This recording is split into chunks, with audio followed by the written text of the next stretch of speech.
Alhamdulillah, alhamdulillahilladzi khalaqal insan wa 'allamahul bayan wa arsala rasulahu bil huda wa dinil haqq liyudhhirahu 'alad dini kulli walau karihal musyrikun. Asyhadu an la ilaha illallah wahdahu la syarikalah wa asyhadu anna Muhammadan abduhu wa rasuluh. Allahumma shalli wa sallim ala sayyidina Muhammadin wa ala alihi wa sahbihi ajmain. Amma ba'd.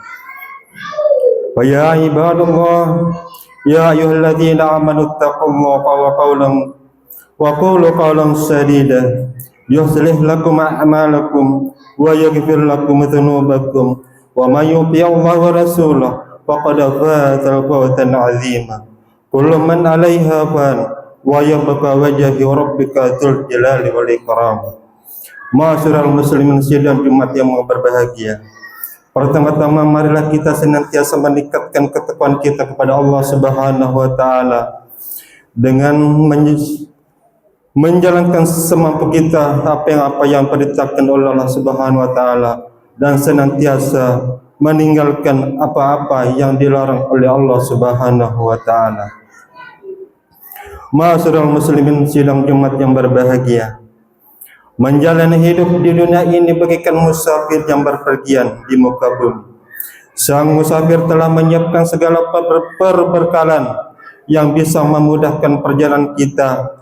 Namun disadari atau tidak, perjalanan akan terhenti tak kala sang musafir dihampiri oleh keadaan yang setiap orang tidak pernah menyangka kalau ia akan menghampiri kita, yaitu sang pemutus kelezatan yang menghentikan segala aktivitas dan kegiatan, yang membuat pandangan mata kehilangan apa yang dilihat, lidah tidak bisa berkata dan terucap, tangan tak mampu bergerak dan kaki tak lagi mampu melangkah. Itulah dinamakan al-maut, kematian. Keadaan ini telah disampaikan oleh beliau Rasulullah sallallahu alaihi wasallam. Aksiru sikraha fi malazzatil yaqdil maut. Perbanyaklah mengingat pemutus kenikmatan, yaitu kematian. Hadis riwayat Tirmizi. Setiap yang bernyawa pasti akan tiba ajalnya. Setiap bernyawa pasti akan mengalami kematian. Hal ini pasti terjadi dan tidak bisa ditolak. Allah Subhanahu wa taala telah mengikatkan kepada kita akan hal ini. Yang kekal abadi hanyalah Allah Subhanahu wa taala semata. Semua binasa, semua sirna dan akan tiada, sebagaimana firman Allah. Bismillahirrahmanirrahim. Kullu man 'alaiha fan wa yabqa wajhu rabbuk dzul jalali wal ikram. Semua yang ada di bumi itu akan binasa dan tetap kekal wajah Rabbmu yang mempunyai kebesaran dan kemuliaan. Surat Ar-Rahman. Setiap insan berhadap bisa hidup kekal dan lebih lama, namun tidak ada yang bisa kekal hidup di muka bumi. Nabi sallallahu alaihi wasallam pun tidak diberikan kekalan hidup. Azza wa Jalla sudah mengingatkan nabinya bahwa ia akan mati. Bagaimana dengan kita? Allah Azza wa Jalla berfirman, innaka mayyitun wa innahum mayyitun. Sesungguhnya engkau Nabi Muhammad sallallahu alaihi wasallam akan mati dan sesungguhnya mereka akan mati pula. Dari uraian di atas jelas bagi kita bahwa kematian pasti menghampiri kapan dan dimanapun kita berada, suka maupun suka, sendiri maupun dalam keramaian. Tidak ada yang bisa menghindar dari musibah al-maut. Sehingga bagaimanapun manusia berusaha menghindari darinya, kematian itu akan mengejarnya. Dahsyatnya peristiwa ini telah diberikan Allah dalam Al-Quran. Jadi renungan untuk masing-masing kita. Pikirkan jika hal itu menimpa kita dan kita mengalaminya. Alangkah dahsyatnya sekiranya kamu melihat di waktu orang-orang zalim berada dalam ketekanan-tekanan al-maut. Allah Subhanahu wa taala mengisahkan tentang gambaran kematian yang sangat dahsyat ini dengan uraian menakjubkan dan membuat setiap orang yang beriman merinding dan takut. Bagaimana tidak? Itu adalah saat di mana manusia akan meninggalkan dunia yang fana. Detik-detik persiapan yang ditakutkan, detik-detik keluarnya roh dari jasad, detik-detik di mana setiap insan berharap untuk tidak mengalaminya. Di saat itu belum siap untuk menerimanya. Peristiwa yang berubah, orang kuat menjadi lemah, orang yang sehat menjadi sakit, orang yang tenang menjadi guncang. Ma'asyiral muslimin sidang Jumat rahimakumullah. Kalau kita bertanya dan ditanya, siapakah kiranya yang bisa menenangkan seorang hamba yang berada dalam keadaan sakarat menjelang ajal? Mampukah sang dokter memberi ketenangan terhadap jiwanya? Adakah obat yang bisa meringankan penderitaannya? Adakah sarana dunia yang bisa menghibur kegolan hatinya? Tidak ada yang bisa dilakukan ketika detik itu tiba kecuali ruqyah dan talqin la ilaha illallah yang akan menenangkan penderitanya. Doa dan ruqyah yang mampu menghibur dan merendam kesulitannya. Allahu Akbar, subhanahu, la haula wala quwata illa billah. Hati berdebar, tubuh gemetar, lidah terasa membeku, tak mampu berucap dan berujar. Hanya pandangan mata yang menengadah ke langit, seolah-olah ia ingin didengar suara hatinya oleh Allah Subhanahu wa taala. Ditenangkan kegelisahannya dan kegundahan jiwanya. Sungguh hal yang sangat menyedihkan. Setelah itu tidak ada yang lain kecuali hanya janji dan ancaman. Andai kita mau merenungkan dengan tenang, walau kita sedang bergelimang dengan harta dan kenikmatan, pastilah yang akan kita rasakan kehidupan yang keruh dan dunia menjadi hina bagi kita. Dunia yang luas terasa sempit, semua yang indah seolah-olah tiada, manis terasa getir dan pahit. Lihatlah perubahan yang ada, rasakan, renungkan dan pikirkan.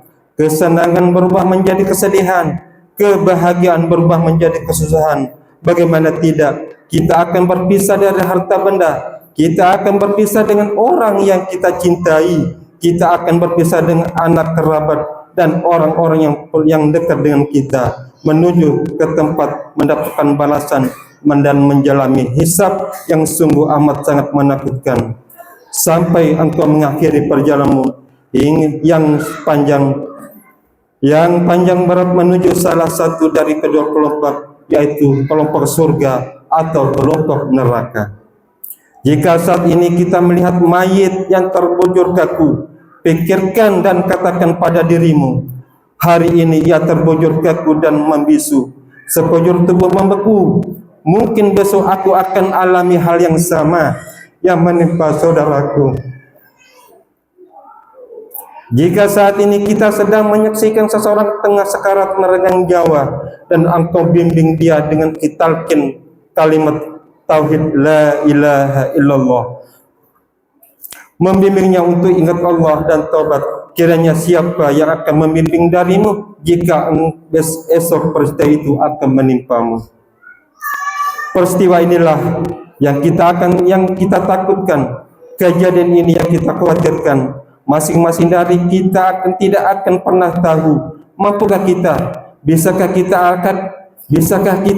akankah kita meraih makfirah dan keteguhan jiwa tak kala kita ditinggal sendiri dalam kubur, menghadapi pertanyaan mungkar dan nakir dalam kegelapan kubur di liang lahat yang sempit, hanya berukuran setengah kali 2 meter. Tiada yang bisa menghibur dan menyenangkan jiwa selain bekal amal soleh yang selama ini kita kerjakan. Adakah harta yang pernah kita raih mendampingi kita dalam kubur? Adakah istri yang tercinta yang kita banggakan sudi menemani kita? Adakah anak-anak kita yang kita alu-alukan, kita buai ketika masih kecil, dan kita masukkan pendidikan sampai mendapat gelar sarjana, bahkan mendapat gelar doktor. Maukah mereka menemani kita ke dalam kubur? Adakah saudara-saudara kita atau tetangga yang sudi dan rela menapi kita? Ingatlah, ada 3 hal yang mengantarkan jenazah ke dalam kuburnya: hartanya, keluarganya, dan amalnya. 2 hal yang akan kembali, pulang dan tidak akan pernah mau dan sudi mendampinginya. Pulang meninggalkan diri kita, yaitu harta dan keluarga kita. Hanya satu yang akan setia menampingi kita, hanya satu yang setia menemani kita, dialah Sang Penghibur, dialah amalmu. Jika baik maka ia akan tenanglah jiwamu, namun jika buruk maka kecelakaan atas kita. Ingatlah, pakaian yang kita pakai meskipun harganya mahal, dimanapun kita membelinya, akan tetap pakaian tersebut tidak akan kita pakai ketika kita dalam kubur. Ma'asyiral muslimin sidang Jumat yang berbahagia, alam kubur adalah tempat persinggahan pertama seorang hamba sebelum akhirnya ia menuju akhirat. Alam kubur inilah yang membuat sahabat Sayyidina Utsman bin Affan tidak meneteskan air mata ketika digambarkan kepedihan neraka dengan segala siksanya. Beliau juga tidak menangis kita digambarkan mengenai kedahsyatan hari kiamat, dan beliau juga tetap kuat mendengarkan gambaran tentang kehidupan di akhirat. Akan tetapi beliau menangis ketika diterangkan tentang kehidupan alam kubur. Kenapa demikian? Sayyidina Utsman menjawab, jika saya berada dalam neraka, saya masih bersama miliaran manusia. Jika saya di hari kiamat nanti, saya juga bisa bersama-sama dengan manusia lainnya. Tapi jika saya dalam kubur, maka saya hanya seorang diri, tidak ada teman yang menemani. Sedangkan kunci kubur itu hanya ada pada malaikat Israel yang hanya akan membukanya ketika hari kiamat. Ma'asyiral muslimin sidang Jumat rahimakumullah, semoga Allah senantiasa memberikan taufik dan kepada kita, memudahkan semua urusan kita, menjadikan kita hamba yang gemar bertobat dan selalu ingat akan kematian, sang penghancur keselatan dan kenikmatan. Barakallahu li wa lakum fil Qur'anil azim wa nafa'ani wa iyyakum bi ayati wa dzikril hakim. Innahu ta'ala jawadul karim, malikul barru raufur rahim. Allahumma salli ala sayyidina Muhammad wa ala ali sayyidina Muhammad an kulli sa'adati ajma'in.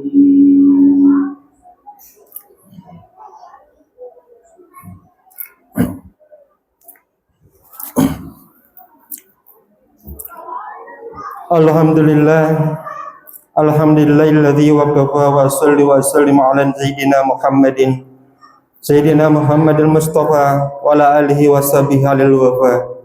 Ashhadu an la ilaha illallah wahdahu la syarikalah wa ashhadu anna sayyidina Muhammadan abduhu wa rasuluh.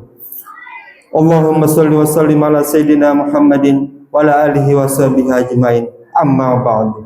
Wa ya ayyuhal muslimun, usikum wa nafsi bittaqwallah la'aliyul azim, wa'alamu anna Allah amarakum bil amri azim, amarakum bis salati wassalamu ala nabiyil karim, wa qala inna Allah wa malaikatahu yusalluna ala nabi ya ayyuhalladzina amanu sallu alaihi wa sallimu taslima.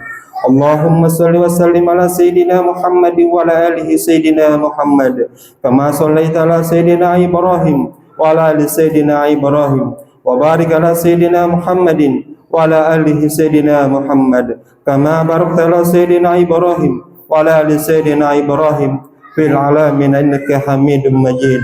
Allahumma ighfir muslimin wal muslimat wal mu'minin wal mu'minat al ahya'i minhum wal amwat innaka sami'un qaribun mujib ya qadil hajat. Allahumma dafa'anna bala'i wal bala walau ba'i wal fasai wal munkar wal baghi wal wasyi wal muhtalifa wasyahaida wal mihan ma dhahara minha wa ma batan من بلدان حصة ومن بلدان مسلمين أمة إنك على كل شيء قدير. ربنا آتنا في الدنيا حسنة وفي الآخرة حسنة وقنا عذاب النار. عباد الله، إن الله يأمر بالعدل والإحسان وإيتاء القربى وينهى عن الفحشاء والمنكر والبغي يعظكم لعلكم تذكرون. واذكروا الله العظيم يذكركم ولذكر الله أكبر. أقيموا الصلاة.